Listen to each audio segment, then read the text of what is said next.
রাহিম যেভাবে লিখেছেন সেভাবে পড়ছি। প্রিয় রাসেল ভাই, আসসালামু আলাইকুম রহমতুল্লাহ। আশা করি ভালো আছেন আর আপনি সবসময় ভালোর দলেই থাকেন। ভূত এফএমের সকল সদস্য এবং বিশেষ করে ভূত এফএম টিমকে অনেক শুভেচ্ছা ও কৃতজ্ঞতা জানাই। আমার নাম মোহাম্মদ মানিক। আমি দেশের বাইরে থাকি। আমি একটা ওয়ার্ল্ড ওয়াইড মানি এক্সচেঞ্জ কোম্পানিতে ফ্যাসিলিটি অ্যাসিস্ট্যান্ট হিসেবে কাজ করছি। আমার স্থায়ী ঠিকানা কুমিল্লা জেলার দাউদকান্দি উপজেলার কোনো একটি গ্রামে। ঘটনাটি যদি ভালো লাগে তবে অনুগ্রহ করে পড়ে শোনাবেন। ঘটনাটি একদম সত্য, বিশ্বাস করা না করাটা আপনাদের ব্যাপার। এই ঘটনাটি আমার বাবার সাথে ঘটে। আমার বাবা আমাদেরকে যেভাবে বলেছেন সেভাবে আমি তুলে ধরলাম। ঘটনাটি প্রায় 40 থেকে 42 বছর আগের ঘটনা। তখন আমার বয়স আনুমানিক 13 থেকে 14 বছর। আমাদের পরিবার, আমাদের পারিবারিক অবস্থা খুবই খারাপ ছিল। আমার বাবা সারাদিন রোজগার করে যা পেত তা দিয়েই আমাদের সংসার চলত। তখন ছিল বর্ষাকাল। আমার বাবা তখন নৌকা চালাতো। আমি সারাদিন বন্ধুদের সাথে আড্ডা, খেলাধুলা, মানুষের গাছ থেকে তাল কাটা ইত্যাদি করে বেড়াতাম। কোনো পড়াশোনা করতাম না, কেননা আমাদের সময় এত স্কুল ছিল না। একদিন ভোরবেলাতে বাবা খুব রাগারাগি করছেন মার সাথে। ঘুম থেকে উঠে শুনি বাবা আমাকে নিয়ে মার সাথে ঝগড়া করছেন, কেন আমি কাজ করি না। বাবার রাগারাগি করে সকাল সকাল বাবা কোথায় যাওয়ার চলে গেল। মা আমাকে বলল বাবা নাকি আজকে খুব শরীরটা খারাপ, তাই আজকে কাজে যেতে পারবে না। মাও আমাকে খুব বকাবকি করলো। আমার খুব রাগ হলো। রাগের বশে আমি আমার বাবার নৌকাটা নিয়ে কাজে বেরিয়ে পড়লাম। আমাদের স্থানীয় একটি বাজারে নৌকার ঘাটে গিয়ে মানুষদের নিয়ে তাদের বাড়ি বাড়ি পারাপার করতে লাগলাম। বর্ষার মৌসুম, তাই চারিদিকে পানি আর পানি। সারাদিন রাগের বশে আমি না খেয়ে ভাড়া মারি, অনেক টাকাও পাই। দিনের তখন পরন্ত বিকেল। আমি তখন নৌকা ঘাটে বেঁধে বসে আছি। তখন একজন লোক আসে এবং আমার নৌকার কাছে চলে আসে। সে এসে আমাকে বলে ভাড়া যাবে। লোকটার সাথে আরো দুজন লোক ছিল। আমি বলি কোথায়? সে আমাকে বলে বাজারের নাম এবং আমাদের এখান থেকে 10-12 মাইল দূরে। আমি বলি যাব। ভাড়ার টাকা কত দিবেন তা মিটিয়ে তাকে নিয়ে আমি রওনা হলাম। গন্তব্য 2 থেকে 3 মাইল দূরে থাকতেই মাগরিবের আজান দিয়ে দেয়। যথারীতি তাদেরকে তাদের গন্তব্যে পৌঁছে দেই। তারা আমাকে টাকা দিয়ে নেমে যায়। আমার খুব ক্ষুধা পায়। নৌকা ঘাটে বেঁধে রাস্তার পাশে একটা দোকান থেকে কলা আর রুটি কিনে আমার নৌকা এসে শুয়ে থাকি। চারিদিকে হালকা অন্ধকার নেমে আসে। আকাশে চাঁদ ছিল। আমার একা একা বাড়িতে ফিরতে ভয় লাগছিল, তাই অপেক্ষা করতে থাকলাম আমাদের গ্রামের বা আশেপাশের এলাকার কাউকে যদি পাই। পেলে ভাড়া কম হলেও তাকে নিয়ে চলে যাব। প্রায় 2 থেকে 2.5 ঘন্টা বসে আছি। আমাদের এলাকায় কোনো মানুষ নেই। ঘাট থেকে আস্তে আস্তে সব নৌকা চলে যায়। নৌকা ঘাটে এখন শুধু আমি একা। একটা সময় আমার ঘুম চলে আসে। চোখগুলো লেগে লেগে আসছে। এমন সময় একজন লোক এসে আমাকে ডাকে। আমি উঠে নৌকার ছাউনি থেকে বের হয়ে আসি। বলি কোথায় যাবেন? লোকটা আমাদের পাশের গ্রামের কথা বলে। আমি আর 7-5 না ভেবে বলি যাব, কেননা সে যে জায়গার কথা বলছে সেখান থেকে বিলের মাঝখান দিয়ে আমাদের বাড়িতে আসতে 30 মিনিট লাগবে। আর আমি সেই রাস্তাটা চিনি। যাক, লোকটাকে নিয়ে আমি রওনা হলাম। লোকটার হাতে ঘড়ি থাকায় তাকে জিজ্ঞেস করলাম কয়টা বাজে।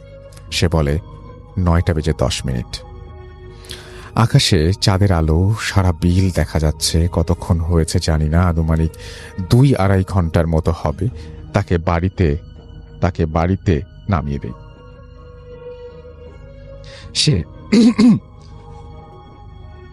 সে টাকা দিয়ে আমাকে বলে আজকে তাদের বাড়িতে থেকে যেতে। লোকটা ঘড়ি দেখে বলে রাত প্রায় 12টার কাছাকাছি। এত রাতে একা একা বাড়ি যেতে পারবে? আমি থাকতে রাজি হইনি, কেননা বাড়িতে মা খুব চিন্তা করবেন। যাক, তাকে নামিয়ে আমি নৌকা নিয়ে বাড়ির দিকে রওনা দেই। তাদের গ্রাম থেকে আমাদের গ্রামে আসতে হলে প্রথমে একটা বিল পার হতে হয় এবং একটা খালের পথ ধরে এসে তারপরে আমাদের গ্রামের 2টা বিল পার হলে আমাদের বাড়ি। আমি নৌকা নিয়ে বিলের ধারে, পরিষ্কার কোনো আগাছা না থাকায় বেয়ে চলি। এই ধারটা খালে গিয়ে নেমেছে, আর খালের ওই পারে একটা বড় কবরস্থান। আমি উত্তর থেকে দক্ষিণ দিকে যাচ্ছি। চাঁদের আলোয় সবকিছু দেখা যায়। হালকা হালকা বাতাস বইছে। আমার ভেতর থেকে ভয় দূর করার জন্য আমি আস্তে আস্তে গান গাচ্ছি আর নৌকা বেয়ে চলছি। কিছুটা দূর থেকেই আমি দেখতে পাচ্ছি খালের ওপর পাড়ে কি যেন চলছে। আমি মনে মনে চিন্তা করলাম, হয়তো খাড়া জালে মাছ ধরার একজনের বড় জাল, সেই জালে হয়তো লোকেরা মাছ ধরছে। আমি আরও এগিয়ে আসলাম।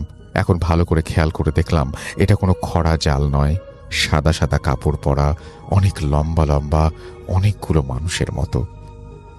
আমার ভয় লাগতে শুরু করে। আমি নৌকাটা থামিয়ে দেই। হঠাৎ কোথা থেকে যেন অনেক জোরে বাতাস চালু হয়ে যায়। বাতাসে ধাক্কা মেরে আমার নৌকাটা খালের পাশে নিয়ে আসে। আমি অনেক চেষ্টা করছি থামিয়ে রাখার জন্য, কিন্তু পারছি না।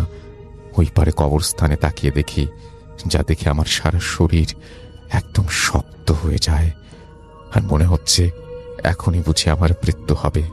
আমি দূর থেকে যেগুলো সাদা সাদা কাপড় পরা মানুষের মতো দেখেছি, সেগুলো মানুষ না, তারা মানুষের চাইতেও অনেক বেশি লম্বা, আর তাদের হাতের নখগুলো অনেক বড়। শুধু মানুষের মতো সাদা কাপড় পরা, এগুলোর সাথে গরুর মতো দেখতে গায়ের লোম, এবং কালো কুচকুচে মুখটা দেখতে অনেকটা হিংস্র প্রাণীর মতো। একটা কবর খুঁড়ছে তারা। আমার চোখে আমি বিশ্বাস করতে পারছি না। মনে হচ্ছে মৃত্যু আমার সামনে দাঁড়িয়ে আছে। আমি নৌকাটা বিলের পাড়ের দিকে নিয়ে যেতে চাচ্ছি, কিন্তু এত বাতাস কোথা থেকে আসলো বুঝতে পারছি না। কবরটা একদম খালের পাড়েই ছিল। আচমকা বড় বাতাস এসে আমার নৌকাটা ঠিক কবরের সাথে গিয়ে ধাক্কা খায়। আমার জন্তুগুলো আমার দিকে তাকায়। তাদের হিংস্র চোখগুলো দেখে আমি আর সহ্য করতে পারি না। আমার নৌকাতে যে বৈঠা থাকে, এটা দিয়ে আমি নৌকা থেকে নেমে আল্লাহর নাম নিয়ে জন্তুগুলোকে পিটাতে শুরু করি। মানুষের মতো দেখতে জন্তুগুলো এবং হিংস্র জন্তুগুলো এত ভয়ঙ্কর চিৎকার দিয়ে লাফিয়ে লাফিয়ে পানিতে ঝাঁপিয়ে পড়তে থাকে এবং ভয়ঙ্কর ভয়ঙ্কর আওয়াজ করতে থাকে। তারা একসময় সবগুলো মানুষরূপী প্রাণীগুলো এবং হিংস্র জন্তুগুলো পানিতে মিশে যায়। আমি কবরটার দিকে তাকিয়ে দেখি লাশটা প্রায় কবর থেকে অর্ধেক তুলে ফেলেছে। কবরের পাশে কিছু মিষ্টির পাতিল পড়ে আছে, এগুলোতে মিষ্টিও আছে। আমার আর সাহস হয়নি লাশটাকে কবরের ভেতরে দেয়ার। আমি তাড়াতাড়ি নৌকা চালাতে থাকি। আমি নৌকা চাল নিয়ে দ্রুত সেখান থেকে চলে আসি। আমার মনে হচ্ছে নৌকার সাথে পানিতে কারা যেন চলছে। কবরস্থান থেকে 100 গজ বা তার একটু বেশি দূরে একটা খরা জাল দেখতে পেলাম। জালটাতে লোকও আছে, মাছ ধরছে। আমি ভয়ে ভয়ে ঠিক মতো নৌকা চালাতে পারছি না। ওদিক দিয়ে চলে যাচ্ছে। খরা জালের কাছে আসতেই লোকটা আমাকে ডাক দেয়। লোকটার বয়স 40 থেকে 50 বছর হবে। লোকটি বলে, বাড়ি কই মাঝির? আমি ভয়ে ভয়ে আমার গ্রামের নাম বলি। আমার বাড়ির নামও জিজ্ঞেস করে। আমি তাও বলি। আমাকে লোকটা তার কাছে যেতে বলে।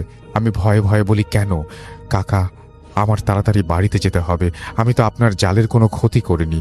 লোকটি অনেক ধমকের সুরে বলে তার কাছে যেতে। আমি নৌকাটা ঘুরিয়ে জালের কাছে যাই। খরা জালের মধ্যে এক ধরনের টং থাকে, বিশ্রামের ছাউনি ঘর। লোকটা টং থেকে আমার নৌকায় এসে আমাকে পানিতে নামতে বলে। আমি বলি, কেন, কি হয়েছে? লোকটি অনেক বড় বড় চোখে আমাকে ধমক দিয়ে দেয়। আমি ভয়ে পানিতে নামি। লোকটা একটা হাত ধরে রেখেছে। আমি পানিতে ডুব দিলে কেমন যেন একটা চিৎকারের আওয়াজ কানে আসতে থাকে। মনে হচ্ছে অনেকগুলো জন্তু একসাথে চিৎকার করছে। আমি ভয়ে ভয়ে তাড়াতাড়ি গোসল করে পানিতে উপরে উঠে যাই। লোকটা তার এখান থেকে একটা লুঙ্গি এনে আমাকে পরতে দেয়। তারপর আমাকে বলে, কবরস্থানে কি করছো তুমি? জবাবে আমি বলি, কিছু করার নয় তো কাকা। লোকটা আমাকে ধমক দিয়ে বলে, নৌকা খরা জালের বাঁশের সাথে ভালো করে বাঁধো, জালের টঙে ওঠো। আমি নৌকাটা বাঁশের সাথে বেঁধে তার সাথে টঙের ভেতরে গেলাম। টঙের ছাউনিটা একটু বড়ই ছিল। লোকটা আমাকে এক বোতলে কি একটা পরে সরিষার তেল দিয়ে বলে গায়ে ভালো করে মাখতে, পা থেকে মাথা পর্যন্ত। তেলটা দেওয়ার সাথে সাথে আমার শরীরে জ্বর চলে আসে। আমার শরীরে এত জ্বর আসে যে আমি জ্বরে কাঁপতে থাকি। লোকটা টঙের 2টা কাঁথা ছিল, এগুলো দিয়ে আমাকে পেঁচিয়ে শুইয়ে দেয়। আর লোকটা বিড় করে কি যেন পড়ছে আর ফু দিচ্ছে। ফু দেওয়ার সাথে সাথে আমার শরীর আরও বেশি জ্বর আসছে, আমার শরীর কাঁপুনি বাড়তে থাকে। তখন রাত কয়টা বাজে সেটা জানা ছিল না, তবে খুব গভীর রাত ছিল। আমার জ্বরের মাত্রা এত বেশি পরিমাণে হয় যে খরা জালের টংটা মনে হচ্ছে এখন ভেঙে যাবে। আমি কাঁপতে কাঁপতে শোয়া থেকে উঠে যাচ্ছি। বারবার মুরব্বি লোকটা আমাকে কাঁথা দিয়ে জড়িয়ে আবার শুইয়ে দিচ্ছে। কিছুক্ষণ পরে আমার ছেলে আসে নৌকা দিয়ে কোথা থেকে যেন। আমি তার ছেলেকে টঙে আসতে বলে এবং জড়িয়ে শুয়ে রাখার জন্য। দুজন আমাকে কাঁথা দিয়ে জড়িয়ে রেখেছে। আমার আর মুরব্বি দোয়া পড়ছে। টঙের নিচে পানিতে মনে হচ্ছে অনেকগুলো বড় বড় মাছ পানিতে একসাথে ঝাপটালে যেমন শব্দ হয় তেমন হচ্ছে। মাছগুলো মনে হচ্ছে সব ভেঙে চুরে ফেলবে। প্রচুর বাতাসও বইছে। মুরব্বি লোকটা তার ছেলেকে বলে, পানি বা টঙের বাইরে যা কিছু হোক ওকে ছাড়বি না। মুরব্বি লোকটা আওয়াজ করে দোয়া পড়ে এবং সূরা পড়ে যাচ্ছে এবং আমাকে বারবার নাকে মুখে সরিষার তেল দিয়ে যাচ্ছে। আশেপাশে কোথাও কোনো বাড়িঘর ছিল না যেখানে আমাকে নিয়ে যাবে। আর পানিতে যে সব শব্দ আর তীব্র বাতাসে আর যা কিছু অঘটন ঘটবে তাই আর সাহস করেনি লোকটা। এভাবেই সারা রাত মুরব্বি আর তার ছোট ছেলেটা আমার সাথে ধস্তাধস্তি হয়। যখন ফজরের আজান আমার কানে চলে আসে তখন আচমকাই আমার শরীর থেকে জ্বর চলে যায়, বাতাসও থেমে যায়, পানিতে যে শব্দ হচ্ছিল তাও থেমে যায়। এক কথায় চারিদিক একদম শান্ত। মুরব্বি তার ছেলেকে বাড়িতে যেতে বলে খাবার নিয়ে আসতে। ছেলেটি বাড়িতে চলে যায়। আমার সারা শরীরে তেলে ভেজা ছিল, তাই মুরব্বি আমাকে পানিতে নেমে গোসল করতে বলে। আমি গোসল করি এবং মুরব্বির সাথে ফজরের নামাজ পড়ি। তারপর লোকটা আমাকে রাতের ঘটনার কথা বলে। আমাকে বলে, তোমার সাহস কত, তুমি এগুলোকে মারছ? আমি এখানে 15 বছর ধরে খরা জাল দিয়ে মাছ ধরি। এই কবরস্থানে কত কিছু আসে, দল বেঁধে বেঁধে আসে, এরা কত কিছু খায়। তুমি কি দেখেছ? আমি প্রতিদিন এর চাইতেও অনেক বেশি দেখি। তারা আমার জালের কাছে আসে, আমার ডোলা থেকে মাছও নিয়ে যায়। আমি কিছু বলি না। তুমি যেটা দেখেছ গতকালকে সকালে এই লাশটা কবর দিয়েছে। তারা আসছে ওই লাশটা খেতে। তারা যখন আসছে আমি তখন প্রথমেই দেখেছি, কিন্তু আমি কিছু বলি না। আর তোমার সাহস কত মিয়া, তুমি এগুলোকে মারছ? তোমাকে যদি আমি ছেড়ে দিতাম তাহলে তুমি সামনের বিলটাতে গেলেই তোমাকে শেষ করে ফেলতো। পানিতে আওয়াজ শুনোনি তাদের? তোমার কপাল ভালো, বাবা মার দোয়ায় বেঁচে গেছো। আর আমি তোমার বাবা মাকে চিনি। তোমার বাবা প্রায় এখানে ভাড়া মারতে আসে। জীবনে আর কখনো এইসব জিনিসের উপরে হাত তুলবা না। কথা বলতে বলতে তখন অনেক পরিষ্কার হয়ে গেছে আকাশটা। ছেলেটা এতক্ষণে খাবার নিয়ে চলে আসে। মুরব্বি আমাকে খাবার খেতে বলে। আমি খাবারগুলো খাই। খাবার শেষ করে আমি মুরব্বি তার ছেলেকে অনেক ধন্যবাদ জানাই। আসার সময় মুরব্বি আমাকে একটা কালো সুতো পরিয়ে দিয়ে ফু দিয়ে আমার ডান হাতে বেঁধে দেয়। আমি বাসায় চলে আসি। মাকে সব ঘটনা বলি। মা আমাকে হুজুরের কাছে নিয়ে ঝাড়ফুঁক করায়।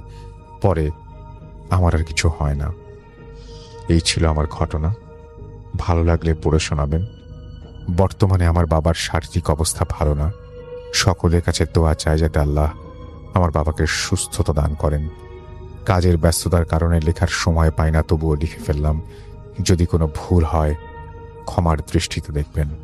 আমার কাছে আরও অনেক ঘটনা আছে আমার বাবার সাথে ঘটে যাওয়া। সময় হলে লিখে পাঠাবো। আর যদি দেশে যাই তবে অবশ্যই স্টুডিওতে গিয়ে আমি ঘটনা শেয়ার করব। ভালো থাকবেন। তারপরে তিনি তার ঠিকানা দিয়েছেন।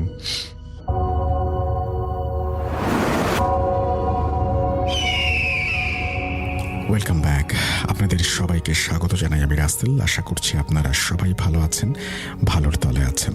আমিও ভালো আছি আর ভালোর তলে আছি। চলে যাব আরও একটি ঘটনায়।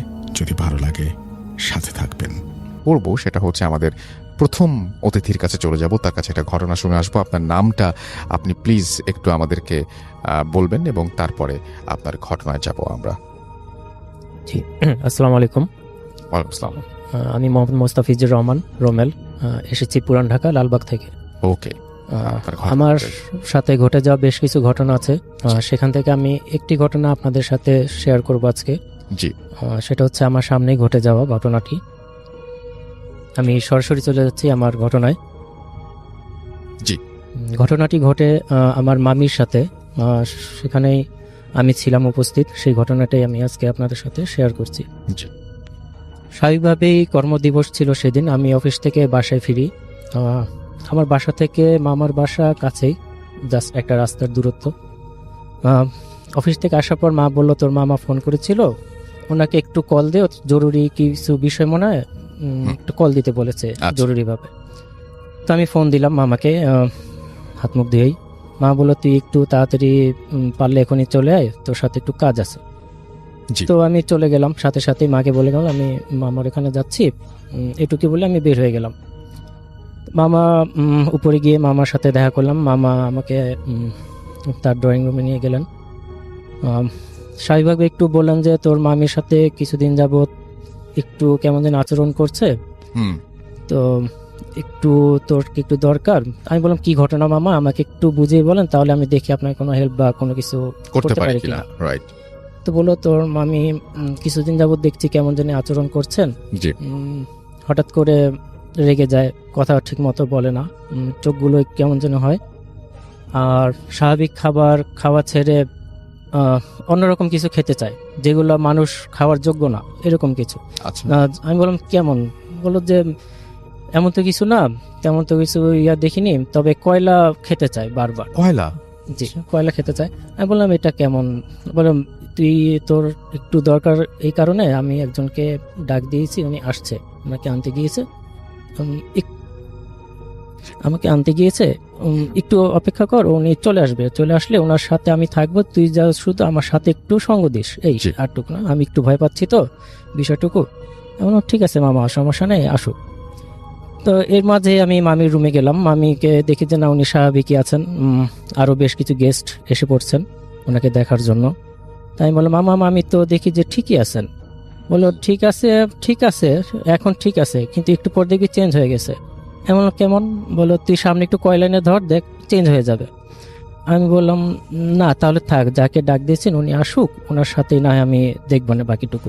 হুম তো কিছুক্ষণের মধ্যে তান্ত্রিক টাইপের একজন লোক আসছেন। স্বাভাবিকভাবে নর্মালি যেরকম তান্ত্রিক থাকে, লম্বা জব্বা পরা, কালো রঙের, মাথায় জট বাঁধা চুল, গলায় মোটা ধরনের একটু মালার ধরন। দেখে একটু ভয় পেলাম আমি, যে আসলে সরাসরি কখনো এরকম দেখিনি, তো কোথাও যাইনি এরকম, তো একটু ভয় পেলাম। তখন মামা তান্ত্রিককে সবকিছু খুলে বললেন যে উনি এরকম আচরণ করছে, জাস্ট ওনাকে কি করা যায়।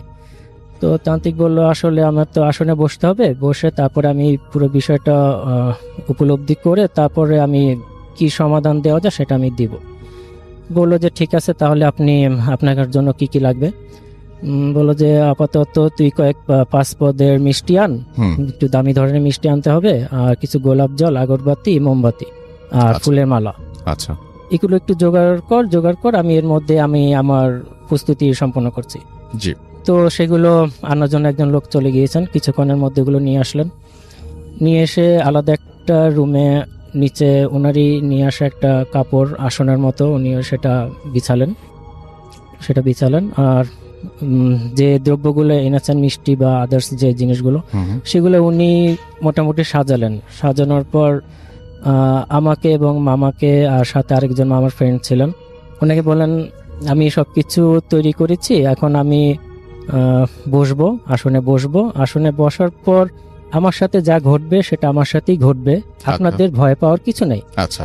যা শুধু আপনাদের জায়গাটুকুতেই থাকবেন, হুম আর আমাকে টাচ করারও দরকার নেই, আমাকে ধরারও কিছু দরকার নেই, আমি যদি পড়েও যাই জাস্ট শুধু আমাকে একটু তুলে দেবেন, আর কিছু লাগবে না। মা বলল যে ঠিক আছে। এদিকে সবকিছু প্রস্তুতি সম্পন্ন করার পর ঘরের আলো নিভিয়ে দেওয়া হলো, একেবারে অন্ধকার, জাস্ট শুধু একটা মোমবাতি জ্বালানো হলো। তো ওই সময়টায় আমি একটু বেশি নার্ভাস হয়ে গেছি, ভয় পাচ্ছি যে কি থেকে কি হয়। একবার তো ভেবেছিলাম যে চলে যাই এখান থেকে, কি থেকে কি হয়ে যায়, জি পরে ফ্যামিলিগত কোনো সমস্যা হবে কিনা, বা মা ওখানে টেনশন করবে কিনা। তো আবার একটু চিন্তা করছি, না এসেই যখন পড়েছি, এত দূর যখন আসছি, একটু দেখেই যাই যে কি হয়। হুম। তো ওইভাবেই শুরু হলো। কিছুক্ষণ তান্ত্রিক কিছুক্ষণ কিছু মন্ত্র আর আমাদের ইসলাম ধর্মে কিছু সূরা পাঠ করতে করতে হঠাৎ উনি বেহুশ হয়ে পড়ে গেলেন, কাঁপতে কাঁপতে থাকলেন। তো ওনাকে তুলে ধরে শুধু বসিয়ে দিলেন মামা। বসিয়ে দেওয়ার পর ওনার কণ্ঠস্বরও চেঞ্জ হয়ে গেল। তো উনি তখন অন্য একটা কণ্ঠে বলল যে তুই কে, তুই কে, কোথা থেকে আসছিস, কি করছিস, কেন আসছিস এখানে, কি চাস তুই এখানে? তো আরেকটা কণ্ঠস্বরে তান্ত্রিকই কণ্ঠস্বর তখন দুই ধরনের হলো। এটা বলার পর চিকন ধরনের একটা কণ্ঠস্বর বলল যে আমি অমুক শ্মশান ঘাটে ওখানে যাচ্ছিলাম জি সন্ধ্যার আজানের সময়, ওখানে জি। যাচ্ছিলাম, ওনাকে দেখলাম জানালার পাশে চুল শুকাচ্ছিল। জি তো আমাকে ওই ইয়েটা দেখে ওনাকে আমার পছন্দ হলো, তাই ওনার উপর আমি ভর করেছি। তো আমি ওনাকে আপাতত ছাড়ছি না, আমি ওর সাথেই থাকবো। তো তান্ত্রিক বলে যে না, তুই তোর সাথে থাকতে পারবি না, ওকে তো ছেড়ে দিতে হবে। জি তো চিকন সুরে বললো যে না, ওকে তো আমি কোনোভাবেই ছাড়বো না, পারলে তুই যা পারিস তুই কর, তুই তোর কাজ করে যা। হুম তো বললো ঠিক আছে, তোকে আমি ভালোভাবেই বললাম, তুই তো যাবি না, ঠিক আছে। ওদিকে তান্ত্রিক আসনে বসার আগে বলে গিয়েছিলেন যে মামিকে যেন শক্তভাবে ধরে রাখা হয়, কোনোভাবে যেন ওনার হাত পা ছেড়ে দেওয়া না হয়। ছেড়ে দিলে হয়তো এই রুমে যে আসন বাঁধা হয়েছে সেখানে এসে পড়লে সব কিছু ওলটপালট হয়ে যাবে। আর হাতের কেনি আঙ্গুলটা খুব জোরে চাপ দিয়ে ধরে রাখতে বলছিল, ওটা ধরলে নাকি শক্তিটা কমে যায় তাদের। তো এই বলার পর কার্যক্রম শুরু হওয়ার পর বলছে তোকে যেতে হবে, তুই কি চাস, তাহলে তুই কি দিলে তুই যাবি সেটা বল, সত্যি করে বল, তুই কি দিলে তুই যাবি। তো বললে অনেক চিন্তা ভাবনা করার পর চিকন সুরে আবারও তান্ত্রিকের গলা থেকে আওয়াজ আসলো, কণ্ঠস্বর ভেসে আসলো যে তাহলে আমি যাব, আমাকে কিছু দিতে হবে। সেটার মধ্যে হচ্ছে 2টা বড় ধরনের খাসি দিতে হবে, হুম। কিছু মিষ্টি দিতে হবে, আর কিছু জিনিসের নাম বললো, সেটা আমার এই মুহূর্তে ঠিক মনে আসছে না। জি বলে এগুলা দিলে আমি ওকে হয়তো ছেড়ে চলে যাব। তখন মা বললো আমি তো এগুলো দিতে পারবো না, আমার তো এত অর্থ করি নেই, তোকে 2টা খাসি দিব, তুই অন্য কোনো কিছুতে যাবি কিনা সেটা বল। আচ্ছা, তারপরে কি হলো আমাকে একটু বলে ফেলেন। জি তারপরে বলে ঠিক আছে, এরকম বাকবিতন্ড করার পর উনি বললেন যে ঠিক আছে, তাহলে এত কিছু যখন দিতে পারবে না, তাহলে তুই আমাকে 2টা খাসি মোরগ দিবি আর কিছু পদের মিষ্টি দিবি, এগুলো নিয়ে শ্মশান ঘাটে, আমি একটা জায়গার নাম বলবো, শ্মশান ঘাটে সেখানে রেখে আসতে হবে মাঝরাতে। জি তো বললো ঠিক আছে, মামা বললো ঠিক আছে, আমি রেখে যাব, তুই যাবি, চলে যা। তখন তান্ত্রিক বললেন যে তুই চলে যাবি, যে তুই চলে যা, তুই চলে যাওয়ার সময় কি দেখিয়ে যাবি, আমি বুঝবো কিভাবে যে তুই যে চলে গেলি।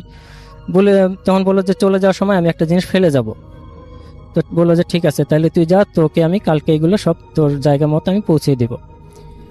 তো এই ঘর থেকে আওয়াজ আসলো, অর্থাৎ চিৎকারের আওয়াজ আসলো। এর মধ্যে তান্ত্রিক আবার শুয়ে পড়লেন, বেহুশ হয়ে পড়লেন। তখন স্বাভাবিকভাবে কিছুক্ষণ পর উঠে বসলেন, তো যে ওই ঘরে গিয়ে দেখ সবকিছু মনে স্বাভাবিক হয়ে গেছে। তো মামা ওই রুমে গেলেন, ওই রুমে গিয়ে দেখলেন যে হ্যাঁ সবকিছু মামি স্বাভাবিকভাবেই আছে, শুয়ে পড়েছে স্বাভাবিকভাবে, এবং যাওয়ার সময় একটি জুতা নাকি কামড় দিয়ে রেখে গিয়েছে বাইরে ফেলে।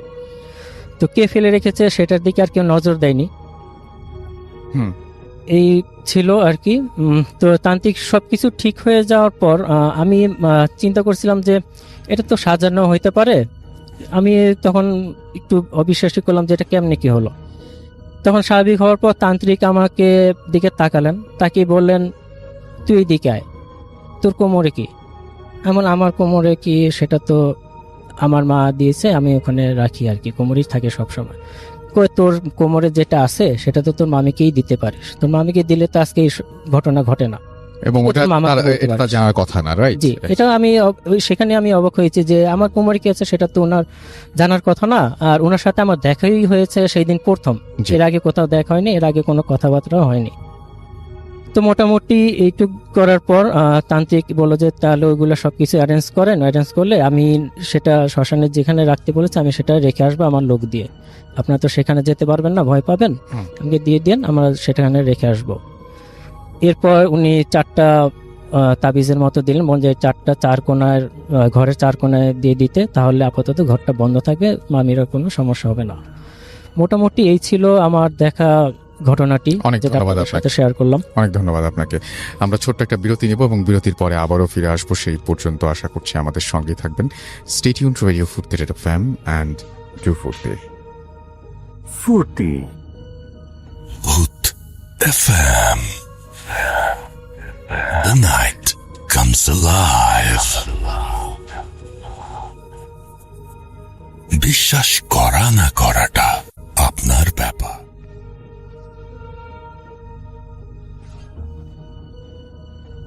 একদম তাই, বিশ্বাস করা বা না করাটা আপনার ব্যাপার। এবং আমি রাস্তেল আছি আপনার সাথে, আমাদের সাথে রয়েছেন আমাদের আজকের অতিথিরা। আমরা একটা জিনিস করি, আজকে আমাদের যে টুইটারে যে পেজটা রয়েছে সেখানে আপনারা চাইলে আপনাদের প্রবলেম যা আছে, কোনো কোয়েশ্চেন যদি থাকে সেটা আপনারা লিখে পাঠাতে পারেন। আমাদের এখানে হাফেজ মাইনুদ্দিন ভাই আছেন, তিনি তার মতো করে হয়তো কোনো একটা সময়ে আজকে উত্তর দেওয়ার চেষ্টা করবেন। তো আপনারা টুইটার অ্যাকাউন্ট, আমাদের যে পেজটা রয়েছে সেই পেজটা এসে আপনারা লিখতে পারেন। কিন্তু তো আমি এখন যেটা করব সেটা হচ্ছে সরাসরি চলে যাবো হাফেজ মাইনুদ্দিন ভাইয়ের কাছে। রিসেন্টলি তার সাথে একটা ঘটনা তিনি এক্সপিরিয়েন্স করেছেন, যেটা তিনি আমাদের সাথে শেয়ার করবেন। চলুন শুনে আসি তার কাছ থেকেই।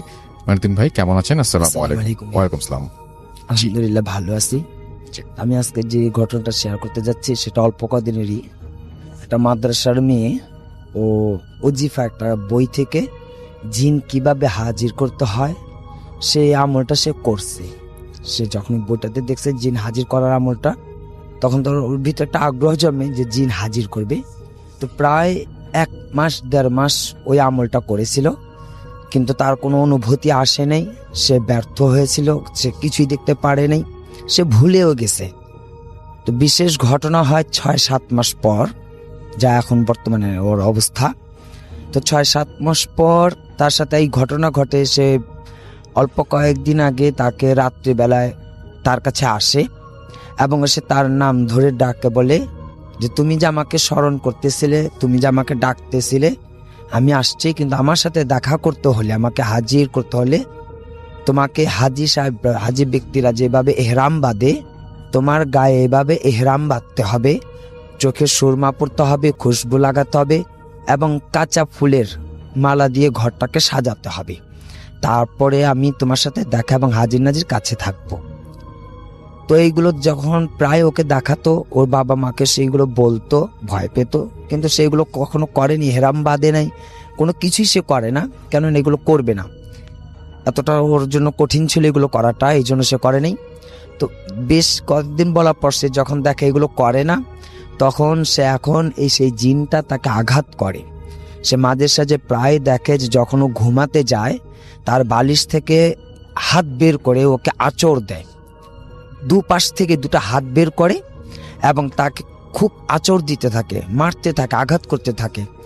প্রায় আবার এমন সময় দেখা যায়, ও বলছে যে দেহ ছাড়া শুধু মাথাটা চলে আসে, ওর মাথাটা এসে ওর মেয়েটার নাম উর্মির চুল ধরে টান দিয়ে উঠাতে থাকে, যে আমাকে যে তুমি জ্বালাইতেছো, আমাকে যে জ্বালাইছো, তুমি এখন আমাকে কেন কাছে ডাকো না? আমি তো তোমার ডাকে সাড়া দিতে চাই, তুমি কেন, আমি যে তোমাকে বললাম ইহরাম বাঁধেও, তুমি যে আমাকে স্মরণ করবার জন্য এগুলো করো, তুমি কেন করো না? আমার তো সমস্যা হইতেছে, আমার প্রচণ্ড জ্বালাতন হইতেছে, তুমি আমাকে জ্বালানোর পরে কেন আমাকে কাছে নাও না? পরবর্তীতে সে এত আঘাত, এত কষ্ট ভোগার পরে যখন আমাকে দেওয়া হয়, তখন সেখানে আমি উপস্থিত হয়ে ওকে জিজ্ঞেস করলাম যে বিষয়টা কি। তখন মেয়ে আমাকে প্রথম বলে যে আমি জিন হাজির করার জন্য একটা আমল করেছিলাম, যা আমার কখনো ভুলে গেছি, যা স্মরণ নেই, কিন্তু বর্তমানে এই পরিস্থিতি চলতেছে। তখন আমাদের জিন আনা হয়। তো এখন উনি বলতেছে যে আমি যাবই না, আমাকে স্মরণ করার যেহেতু হয়েছে, আমি ওর সাথে হাজির নাজির থাকতে চাই, ওকে বলো এগুলো করার জন্য, আর নতুবা ওকে আমি সমস্যা করে ফেলবো। পরবর্তীতে আবার বলছে যে ঠিক আছে, আমার নামে এরকম বক্সিয়ে দাও, কিছু গরিব মিসকিনদের খাওয়াইয়ে দাও, ঘরের মধ্যে দুয়ার মাহফিল করে দাও, এবং আমাকে আর কি আমার কাছ থেকে মাফ চাইতে বলো, ক্ষমা চাইতে বলো, তারপর আমি যাব। আর নতুবা আমি কোনো দিন ওকে ছাড়বো না, আমি ওকে আঘাত করেই যাব। ওই ওজিফা দেখে জিনা হাজির করার জন্য পরিকল্পনা করেছিল। যখন সে ভুলে গেছে, স্মরণ নেই, তখন সে উনি এইভাবে জ্বালাতন করতেছিল। তখন আলহামদুলিল্লাহ সামনে এইগুলো ক্ষমা চাওয়ার একটা প্রোগ্রাম করবে, জি, আশা করি যে ইনশাল্লাহ সে মুক্ত পাবে। Thank you so much. আপনার ঘটনার জন্য আপনাকে অনেক ধন্যবাদ এবং আশা করছি যে এই ঘটনাটি আপনাদের ভালো লেগেছে। আমাদের এখানে বেশ কিছু মেসেজ অলরেডি চলে আসছে, আমি